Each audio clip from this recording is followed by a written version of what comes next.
भारतीय बौद्ध संघ आगामी 26 नवंबर से 3 फरवरी तक देश के सभी नागरिकों को भारतीय संविधान की प्रतियां वितरित करने जा रहा है। इसी विषय पर संघ ने कल दिल्ली के प्रेस क्लब ऑफ इंडिया में एक प्रेस कॉन्फ्रेंस का आयोजन किया। भारतीय बौद्ध संघ के राष्ट्रीय अध्यक्ष डॉक्टर भंते संगप्रिय राहुल की अध्यक्षता में संपन्न प्रेस कॉन्फ्रेंस में मुख्य अतिथि के रूप में भाजपा के वरिष्ठ नेता एवं पूर्व केंद्रीय मंत्री डॉक्टर सत्यनारायण जटिया उपस्थित थे। इस अवसर पर बताया गया कि 26 नवंबर को मनाए जाने वाले भारत के 75वें संविधान दिवस के अवसर पर भारतीय बौद्ध संघ प्रत्येक नागरिकों को संविधान की प्रतियां वितरित करने के लिए एक अभियान चला रहा है, जिसके तहत पहले चरण में संविधान की 1 लाख प्रतियां वितरित किया जाना है। संघ के मुताबिक संविधान की प्रतियां पहले दिल्ली में और फिर धीरे धीरे देश के अन्य राज्यों में वितरित की जाएगी।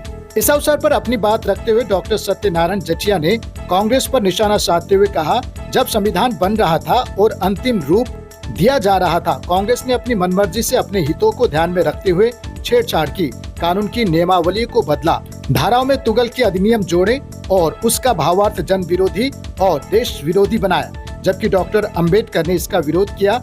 यही नहीं, उन्होंने इसे बेमतलब और हिंसक गतिविधियों को अंजाम देने वाला तक बताया। इन्हें बदलने के लिए बारंबार प्रयास भी किए, लेकिन तत्कालीन प्रधानमंत्री जवाहरलाल नेहरू ने डॉक्टर अंबेडकर के सुझावों, प्रस्तावों और टिप्पणियों को इरादतन खारिज कर दिया।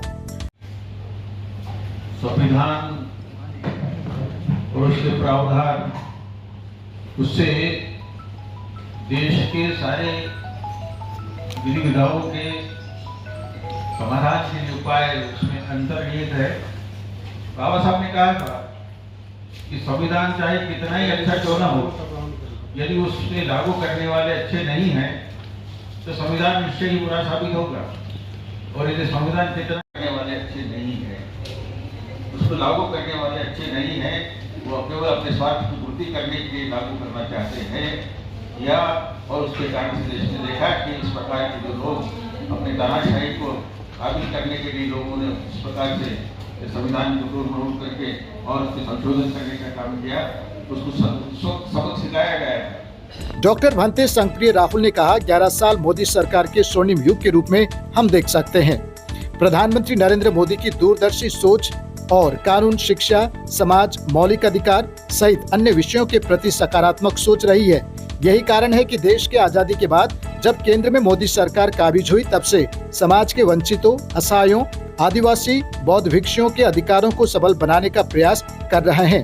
वे समाज के प्रगति के दायरे में मूल चूल परिवर्तन भी कर रहे हैं। संविधान में ऐसे कई धाराएं, नियम, उपनियम जिनका भाव विरोधाभासी था, बदलाव के लिए और ये प्रक्रिया निरंतर जारी है। कांग्रेस ने आजादी से पहले और अब तक तुष्टीकरण, संप्रदायवाद, फूट डालो, शासन करो जैसी जन विरोधी नीति अपनाती रही है। उनके डीएनए में ब्रिटिश है, इस वजह से वो काटो बांटो और राज करो के सिद्धांतों का अनुसरण कर रहे हैं। ये मानसिक दिवालियापन नहीं तो और क्या है। देश में रहते हैं, देश की खाते हैं और अमेरिका जैसे देश में प्रायोजित कार्यक्रम कराकर देश को बदनाम करते हैं। जो गांव-गांव में, गली-गली में जो राहुल गांधी अपने जेब से निकाल के संविधान दिखा रहे हैं, उस संविधान को लोगों तक पहुंचाने की राहुल गांधी जी की पार्टी और राहुल गांधी जी के परिवार ने क्यों नहीं पहले संविधान बताया। अब जो संविधान की याद उनको आ रही है, भारत का संविधान। मैं आपको पूछना चाह रहा हूं, उत्तर प्रदेश के बहुत सारे लोग पत्रकार बैठे होंगे, मैं भी उत्तर प्रदेश से रहता हूं। कितने बाबा साहब डॉक्टर अंबेडकर की विचारधाराओं को लेके अखिलेश चले, अब अखिलेश को डॉक्टर अंबेडकर याद आते हैं। मुझे उनके पिछले बैनरों को मैं दिखाना चाहूंगा, कभी उन्होंने डॉक्टर अंबेडकर का तो मूर्ति भी लगाना पसंद नहीं करते थे। आज संविधान की बात कर रहे हैं। देखिए, हम जो गलत ढंग से संविधान को लागू कर रहा है और गलत ढंग से संविधान का इस्तेमाल, अब उसके बारे में हम बता रहे हैं।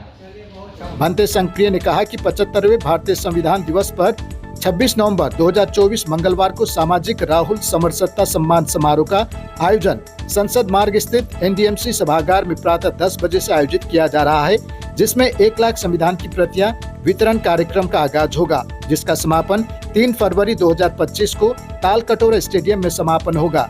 समापन के मौके पर केंद्रीय कानून न्याय मंत्री अर्जुन राम मेघवाल सहित देश भर के आदिवासी, बौद्ध भिक्षु व गणमान्य व्यक्ति मौजूद रहेंगे। संगप्रिय राहुल ने कहा कि 208 दिनों तक भारत की संविधान की प्रतियां वितरण के तहत हम प्रमुख मेडिकल कॉलेज, दिल्ली विश्वविद्यालय, सनातन मंदिर, गुरुद्वारा, कबीर मंदिर, वाल्मीकि मंदिर आदि में वितरित करने का लक्ष्य रखा है। ये पहल देश भर में पहली बार शुरू की गई है, जिसका उद्देश्य है कि युवा और आम लोग संविधान के महत्व को जाने और उससे रूबरू हो। देखिए, भारत का जो संविधान है उसको बाबा साहब डॉक्टर अम्बेडकर जी ने लिखा है, वो 26 नवंबर को हम लोग संविधान दिवस के शुभ अवसर पर एनडीएमसी सभागार 1 बजे भारत के कानून मंत्री माननीय अर्जुन राम मेघवाल जी उद्घाटन करने आ रहे हैं। 1 लाख कापियां पूरे दिल्ली के कोने कोने में बांटेगा भारतीय बौद्ध संघ। इसके लिए आज हमने प्रेस कॉन्फ्रेंस बुलाया है। जो भारत के संविधान की बात करते हैं उनसे मेरा प्रश्न है कि आपकी जब सत्ता रही, आपकी सरकार रही, तो आपने संविधान को क्यों नहीं लोगों तक पहुंचाया? भारत के प्रधानमंत्री माननीय नरेंद्र मोदी जी ने 2014 में जब उनकी सरकार बनी तो उन्होंने संविधान दिवस के रूप में संविधान दिवस मनाया और उन्होंने आह्वान किया सभी मुख्यमंत्री, सभी दफ्तर, सभी ग्राम प्रधानों को कि लोगों तक संविधान पहुंचाया जाए और संविधान के बारे में लोगों तक बताया जाए। इसलिए भारतीय बौद्ध संघ ने पूरा निर्णय लिया है कि दिल्ली से शुरुआत हम करेंगे और दिल्ली में 1 लाख संविधान की कापियां हम बांटने जाएंगे।